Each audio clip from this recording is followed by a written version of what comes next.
Good day, dear students. In the previous class, you have come across the poem The Layers by Stanley Quince, and today we are continuing with the poem. It's about the different layers to one's own self as a result of the journey of life and how he had created or come across or having one layer over the other. Uh, uh, Here, in the previous class, we have come across the Feast of Losses and how he was sad that his friends had lost. Friends were lost there, and so here you find that it is something that he had to understand and accept also. So, in the next few lines, yet I turn, exulting somewhat, with my will intact to go wherever I need to go, and every stone on the road precious to me. So here he says, yet I turn means in spite of the stinging of the dust on his face from the death of his friends, turned he turned and he understands that he is exulting somewhat with my will intact to go wherever I need to go. That is, he has got the will intact and to go wherever I need to go. But at the same time, and every stone on the road precious to me. So here you just understand that this is something like gaining his own nature because of the way he had accepted life and what life had dealt for him. So, in spite of his losses, loss of his friends taken away by fate, his heart comes to terms with those losses and he continues to turn away from those losses. So, why should he continue to turn away from those losses? Because he needs to continue with his life journey. If you just be there with the losses, mourning just over the losses, then your life will not continue. So, losses he had, and it is there in his mind. He is sad, and it is a feast of losses, not just one or two losses, but a feast of losses one thing after the other. It had continued to haunt him. But still he continued his journey, and each milestone becoming less and less. And his will is also intact, and he is now taking care of himself means he is not being sad, he is sad and he is not dragged by losses to dwindle into nothing. He is now looking from his losses to the future and turning away from those losses, and he is going on with his journey, taking care of himself, which is a very good and apt thing to do because there will be no one to take care of yourself. You will have to do it all by yourself. And if you think that somebody will take care of you or somebody will do this and that for you, then you are very much mistaken. You will have to wait for that somebody and your life will be lost. So instead of that, if you are taking care of your own self, every stone on the path of this experience, life experience, is precious to him. So here, the poet is trying to give us a clue as to how his life had been. Losses all the way, and he is moving from one loss to the other. And there is no friend. He just do not have friends. Maybe for a time. You have heard him speak of the loss of his friends and how they were scattered and how he was alone. And then comes losses and even the sting of the dust from his friends who had already been departed. And then you will find that he is holding his will intact to go wherever I need to go, and wherever he needs to go, he finds that every stone on that path is indeed precious to him. How can the stones on the road be precious to him? The path and the stones. Maybe he is speaking of the milestone, or maybe he is speaking of the stones that made him move on, not smoothly, but the rough surface with the stones, making him aware of the fact that he'll have to concentrate, and only then he will be able to cross that path or traverse that path successfully. or else he will fall. So these stones had really made him concentrate and on his path, and it is because of that he is ever so grateful to him. These stones will be precious to him. Have you ever heard anyone speaking of speaking in terms of gratitude to the stones on the path? Definitely no. We know how the if the road is not smooth, how you just curse other people. You just get into a rut and your vehicle just jerks back, and you are shocked into that system. And naturally, you just curse all the authorities for not repairing the road. And here is a man who is very much happy that these stones are precious to him. Maybe he is speaking about those stones which had really kept him intact, kept all his concentration on, and not wander without aim. This had made him really in on the path so that he'll continue with his journey intact and also in the proper direction. So he had come to terms with his loss, but he had turned away from the losses because losses or mourning over losses for a long time is not healthy. So he's not speaking about healthy or psychologically good or not bad, not good things like that. He understood that just these losses, they are to be mourned over, but you have your life to continue. So this his will is still intact. Remember the first time he says that he held on to certain principles of his own and also the will. And these two, the principles plus his will, really took care of himself, and he was able to care for himself, and he was able to continue with his life journey. So the poet is really being very emphatic when he says that his will is intact and he had taken care of himself, and he is grateful to each and every stone on his path of experience. So, in the next few lines, he says, in my darkest night, when the moon was covered, and I roamed through wreckage, a nimbus clouded voice directed me. A nimbus clouded voice directed me, and that is, live in the layers, not on the litter. Live in the layer and not on the litter is put in inverted commas by the poet himself. So in his darkest night, in his in my darkest night, he speaks of the darkest night means when there is so much of dread and maybe so much of despair. He speaks of the time when from out of those depths there is that nimbus clouded voice that is not clear as to who is speaking, that kind of a voice he heard. Live in the layers, not on the litter.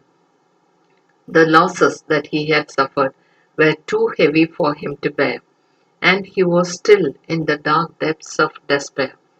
He roamed through the memories, and then a faint voice directed him, live in the layers, not on the litter.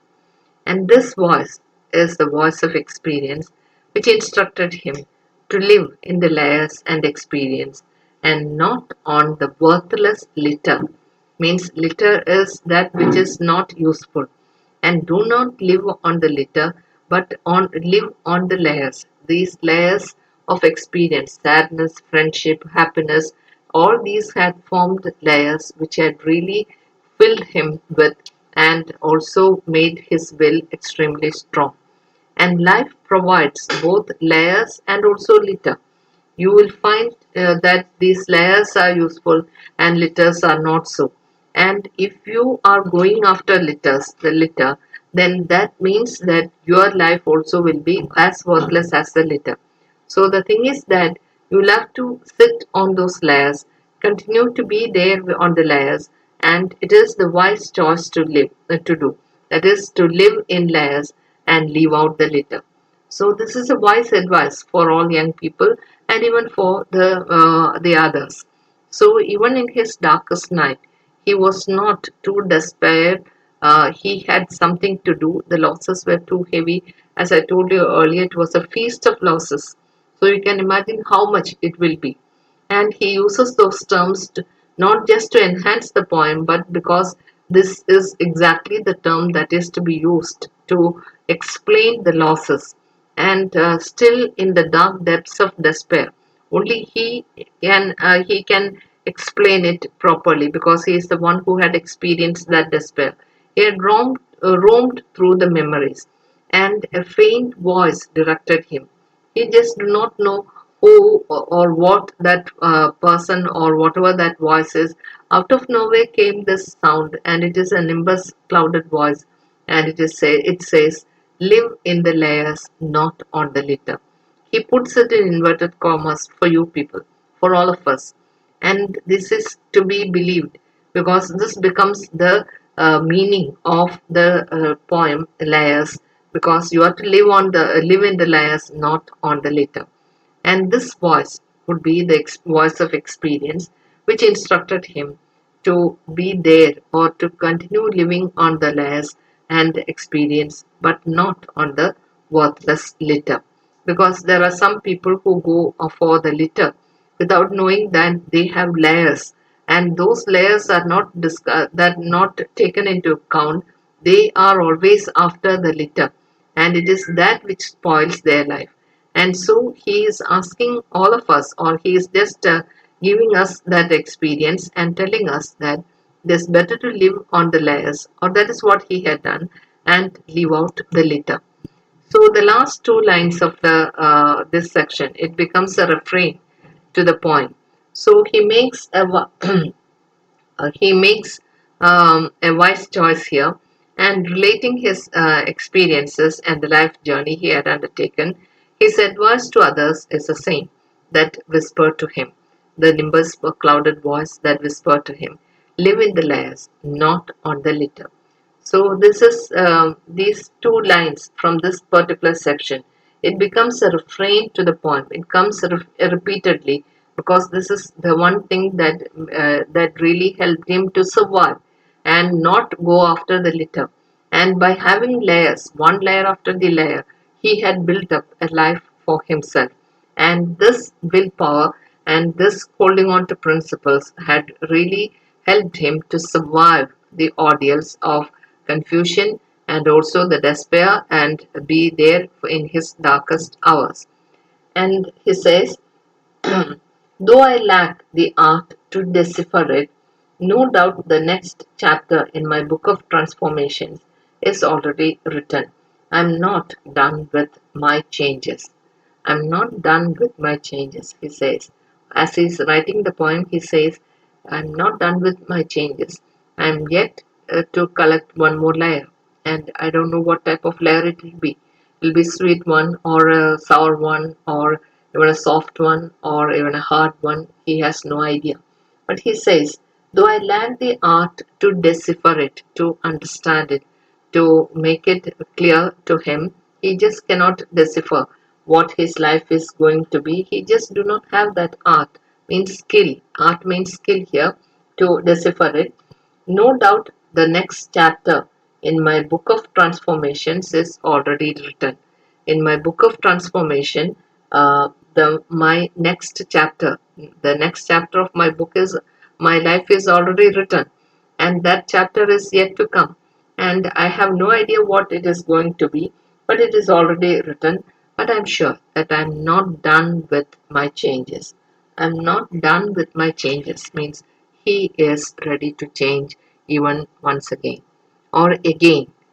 And you'll find that he reached the age of 100 and he is ready to change.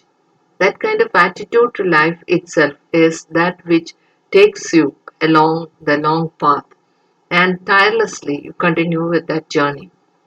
So he says, as his life journey continues, he tries to understand the nimbus clouded voice, the voice that said, "Live in the layers, not in the litter." And his book of changes are not yet over. The book is there, life is the book, and in that life, there are more chapters to be written. He has no idea when he is going to die, and still there are more changes to come and more life to travel, and he is ready for that. He just do not know what is going to be there for him in the next chapter, but he knows one thing, that is changes are going to happen, and there will be more changes, and he is ready to continue with those changes.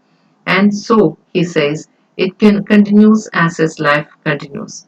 So we can also say that we never expected things to happen as it happened, like the previous year and this year. In the previous year, previous year means in the year January 2020, we were so very happy, and we were continuing with our studies. And you were in schools at that time, and having a good time, maybe preparing for the final examination. And did you ever think that a life like this 1 year will be there for you, sitting at home and having online classes? Definitely not. But changes do come, and you adjust with those changes, accept those changes.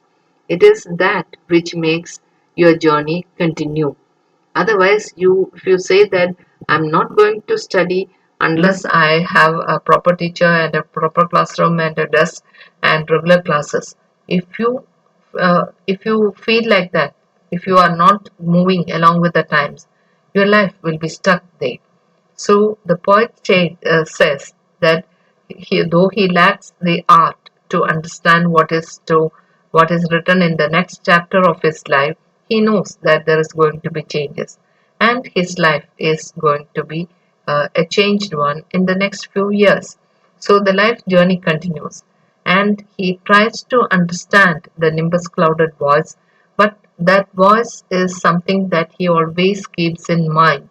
In troubled times and even in worse times, he is ready to keep the stock of that voice, the voice that said, try to live in the layers, not in the litters.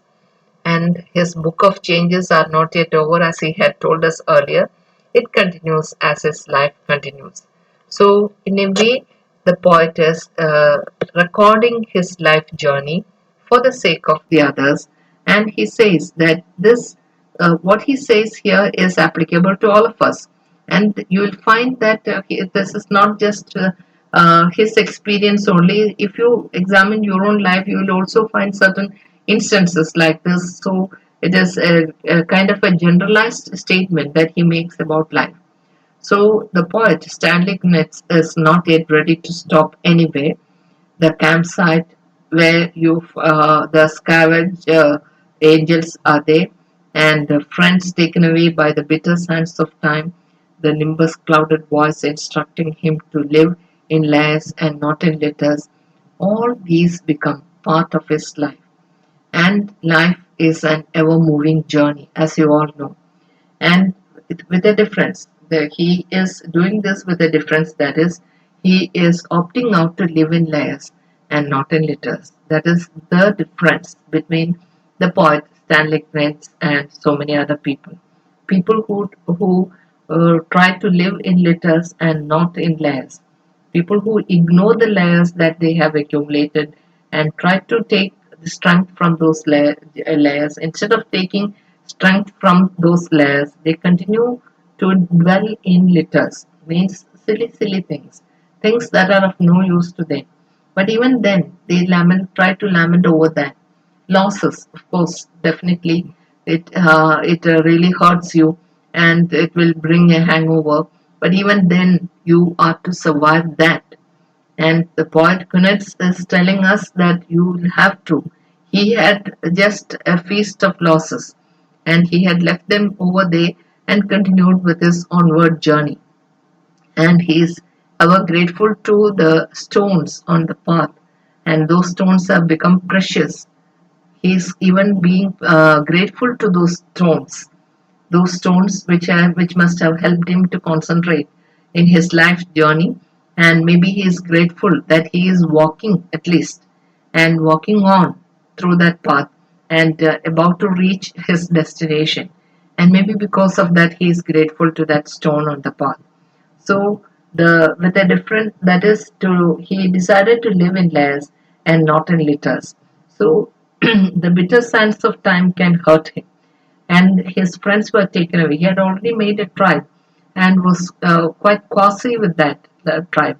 And slowly, or the bitter manic dust had come and taken away his friends, and had scattered the tribe or his friends. And they are all scattered, which left him alone. He is not using that term alone there because he had learned to take care of his own self, and he is not waiting for another person to take care of him. And there you find a lot of difference, and it is that difference which is sustained in his life.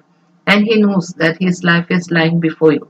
Even as he writes, he knows that there is the other chapter of his life already written, already destined, and he had no art in.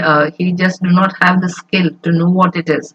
This future is quite unknown to all of us, and we know that we it is there, but he is ready to change, ready to continue, and he is also ready to change. He is not stubborn and not moving from one place to the other. He is not like that. He is ready to change, and if it means traveling or if it means moving away, moving from one place to the other, he is ready for that. Moving from one experience to another experience, he is ready even for that. It is that which makes this poem really remarkable. So here you have a great poet. It doesn't need to know that he was the poet laureate of US, nor does it need to know that he was the Pulitzer Prize winner to understand that this man is a great poet, because the poem is enough. The poem The Layers is enough to tell us that he is indeed someone who touches the heart and mind rather than the brain. And in this way, he is able to traverse the life that is there and come across the life. He is not saying that he is victorious or he is desperate or anything. He just says that is life, and he is just counting that he is coming across life, and he doesn't want to be victorious over something or the other. He just do not use that term. Understand, throughout the poem he is not using that term victorious. He is speaking of losses and surviving the losses. He is speaking of hurt, and he is also speaking of the layers and also of the litters, and he is not speaking more of the victorious nature of life or anything, because how do we know that it is a victorious life? It is our life. It is we who decide. And life is to be taken as such. And it is not to be compared with the other people to say that my life is much better than yours. Nothing like that. It is a life that is to be lived on. And each chapter you add on to. And all these chapters make the layers. And it is on that layer that you will have to live and continue with your will and also your principles. He is emphasizing these 2 points, will and his principles, which he held on to himself and which helped him to survive the turmoils of life. Okay, so dear students, read the poem as I told you earlier. Read it once again, enjoy the poem, and I'm sure that you are going to get a good opinion of the poet and also of the poem. Very easy to understand, and the questions are given towards the end of the poem. Go through it and see what type of questions you find there, and try to answer them if you can. Okay. So see you again in the next class. Thank you.